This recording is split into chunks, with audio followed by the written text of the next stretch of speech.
Assalamualaikum warahmatullahi wabarakatuh.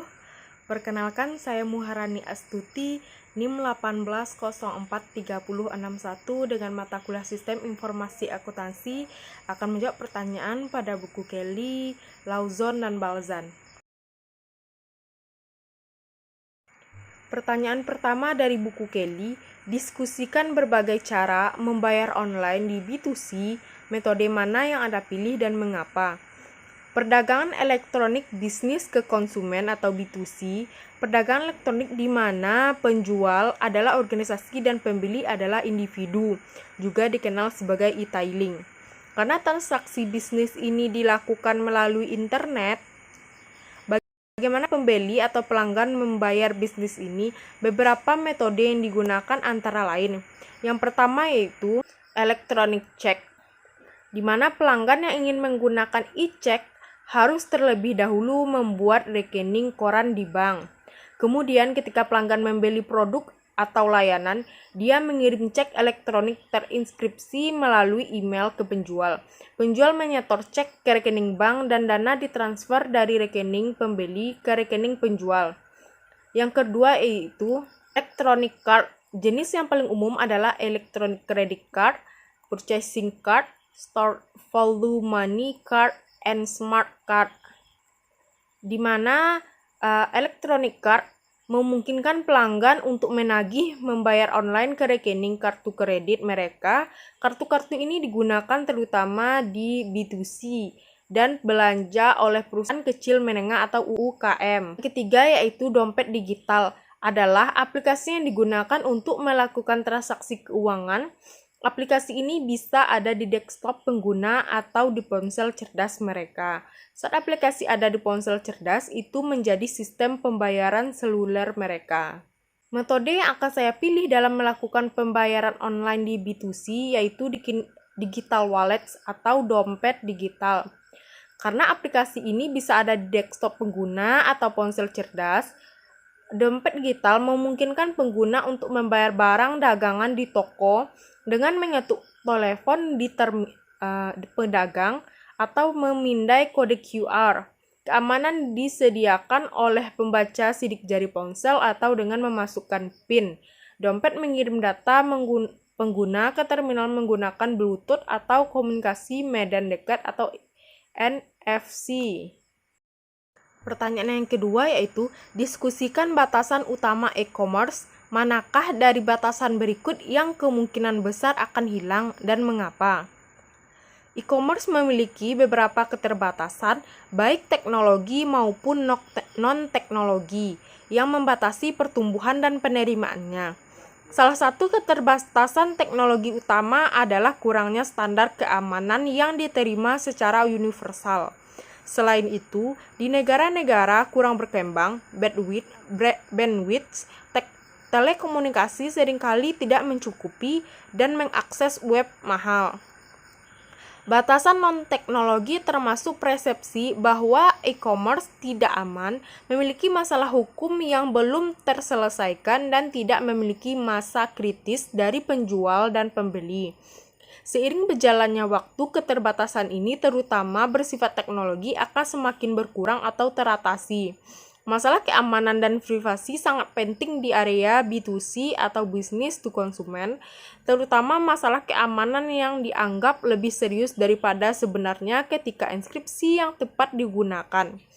Tindakan privasi terus ditingkatkan, namun pelanggan menganggap masalah ini sangat penting dan industri e-commerce memiliki tugas yang sangat panjang dan sulit meyakinkan pelanggan bahwa transaksi dan privasi online sangat aman.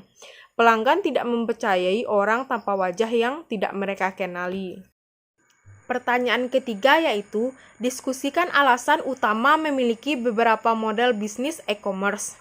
Karena dunia bisnis telah menjadi global, baik itu bekerja dengan orang lain atau membeli produk dari belahan dunia lain, bisnis perlu beradaptasi dengan konsep globalisasi. Memiliki beberapa model bisnis e-commerce memungkinkan konsumen dan penjual untuk membuat proses pertukaran menjadi sederhana, yang menciptakan kesuksesan bagi perusahaan-perusahaan dan membuat konsumen tetap puas. Perdagangan elektronik mempengaruhi organisasi dengan banyak cara yang signifikan. Pertama, meningkatkan organisasi mencapai didefinisikan sebagai jumlah pelanggan potensial kepada siapa perusahaan dapat memasarkan produknya. Faktanya, e-commerce memberikan peluang yang tak tertandingi bagi perusahaan untuk berekspansi ke seluruh dunia dengan biaya kecil, untuk meningkatkan pangsa pasar dan untuk mengurangi biaya. Dengan memanfaatkan perdagangan elektronik, banyak usaha kecil kini dapat beroperasi dan bersaing di ruang pasar yang sebelumnya didominasi oleh perusahaan besar. Pertanyaan selanjutnya dari buku Balzan. Yang pertama yaitu, apa perbedaan antara teknologi berkelanjutan dan disruptif? Disruptif teknologi adalah cara baru dalam melakukan sesuatu yang awalnya tidak memenuhi kebutuhan pelanggan yang sudah ada. Disruptif teknologi cenderung membuka pasar baru dan menghancurkan pasar lama. Sustaining teknologi di sisi lain menghasilkan produk yang lebih baik yang ingin dibeli pelanggan seperti mobil yang lebih cepat atau hard drive yang lebih besar. Sustaining teknologi cenderung memberi kita produk yang lebih baik, lebih cepat, dan lebih mudah di pasar yang sudah mapan. Perusahaan pertahanan paling sering memimpin sustaining teknologi ke pasar, tetapi mereka hampir tidak pernah memimpin di pasar yang dibuka oleh disruptif teknologi. Sustaining teknologi biasanya memasuki pasar kelas bawah dan akhirnya berkembang untuk menggantikan pesaing kelas atas dan teknologi mereka yang berkuasa. Sony adalah contoh sempurna. Sony dimulai sebagai perusahaan kecil yang membuat radio transistor portable bertenaga baterai. Kualitas suara buruk, tetapi pelanggan bersedia mengabaikannya demi kenyamanan portabilitas. Dengan pengalaman dan aliran pendapat dari portable, Sony meningkatkan teknologinya untuk menghasilkan amplifier transistor low-end yang murah sesuai untuk digunakan di rumah dan menginvestasikan pendapatan tersebut dalam meningkatkan teknologi lebih lanjut yang menghasilkan radio yang lebih baik. Pertanyaan yang kedua yaitu, apa perbedaan antara e-business dan e-commerce? E-commerce adalah jual beli barang dan jasa melalui internet. E-commerce hanya mengacu pada transaksi online.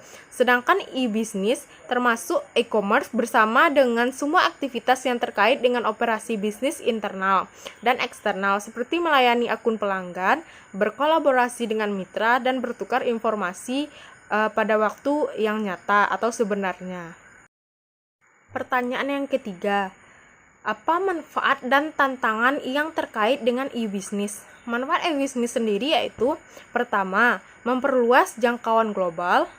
Yang kedua, membuka pasar baru. Yang ketiga, mengurangi biaya.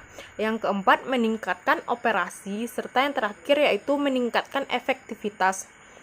Untuk tantangan e-business yang dihadapinya yaitu dalam mengidentifikasi segmen pasar terbatas, mengelola kepercayaan konsumen, dan memastikan perlindungan konsumen mereka yang masih menjadi tantangan mereka, serta bagaimana cara e-business mematuhi perpajakan. Pertanyaan kasus pada buku Lawson yaitu mengenai Uber Digital Disruptor. Di mana pertanyaan pertama yaitu, analisis Uber menggunakan kekuatan kompetitif dan model rantai nilai. Apa keunggulan kompetitifnya?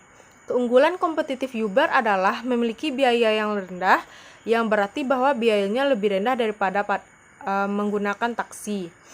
Ini memiliki diferensiasi produk karena Uber menyediakan platform berbasis smartphone, tidak seperti taksi yang memungkinkan orang yang menginginkan layanan untuk menemukan penumpang yang dapat memenuhi kebutuhan itu. Ini sangat mengubah kenyamanan dan pengalaman pelanggan karena lebih cepat, andal, dan alternatif yang nyaman daripada layanan taksi. Ini juga memperkuat kedekatan pelanggan karena Uber menggunakan platform berbasis ponsel cerdas yang mengembangkan hubungan yang kuat dan loyalitas dengan pelanggan Uber. Uber mengandalkan ulasan pengguna tentang pengemudi dan perjalanan pengalaman untuk mengidentifikasi pengemudi bermasalah dan ulasan pengemudi di pelanggan untuk mengidentifikasi penumpang yang bermasalah. Pertanyaan yang kedua, Apa hubungan antar informasi teknologi dan model bisnis Uber? Model bisnis Uber berfokus pada penumpang dan interpreting, di mana IT berfokus pada peningkatan arus informasi dan menyatukan area fungsional yang berbeda guna meningkatkan kinerja, produktivitas, dan efisiensi. Strategi bisnis Uber selaras dengan tindakannya. Perusahaan mengumpulkan data melalui aplikasi, menafsirkan informasinya, dan menyediakan layanan yang lebih efisien daripada layanan standar. Uber menggunakan informasi untuk menjadi selangkah lebih maju dan memberikan apa yang diinginkan dan disukai pelanggan. Dengan menganalisis data untuk meningkatkan layanan, kemungkinan besar Uber tidak akan ada tanpa informasi teknologi sepenuhnya. Karena tanpa menggunakan sistem IT, aplikasi tersebut tidak akan berkembang dengan baik dan terdapat jutaan pengguna. Pertanyaan yang selanjutnya yaitu, seberapa berpengaruh Uber? Uber harus dianggap sebagai salah satu perusahaan yang paling berpengaruh abad ini, karena benar-benar mengubah industri kendaraan yang membawa persaingan untuk industri transportasi. Uber mempengaruhi pasar dengan menyediakan platform berbasis digital dengan harga yang lebih murah dan perjalanan yang lebih cepat, dan secara otomatis mendominasi industri transportasi. Keuntungan lain menggunakan Uber adalah kita memiliki pilihan untuk memesan terlebih dahulu atau memilih kesepakatan yang lebih murah dan menunggu lebih lama. Namun, ada anggapan bahwa Uber mungkin akan kehilangan pelanggan yang membeli menggunakan diskusi 5 metode yang membuat banyak pelanggan khawatir tentang keamanan informasi pribadi pelanggan. Pertanyaan yang selanjutnya yaitu, apakah Uber bisnis merupakan bisnis yang layak? Saya yakin Uber adalah bisnis yang layak untuk saat ini. Namun untuk kedepannya ini perlu dipertanyakan lagi. Uber kehilangan aspek penting, yaitu reputasi yang baik karena ia tidak bisa melindungi informasi pribadi pengguna, serta banyak faktor yang lain yang merugikan reputasi mereka. Saat ini semakin banyak orang yang berfokus pada ramah lingkungan dan keinginan Uber untuk membuat mereka mempersiapkan sesuatu agar semakin banyak orang yang memilih alternatif menggunakan mobil untuk mengurangi transportasi mereka.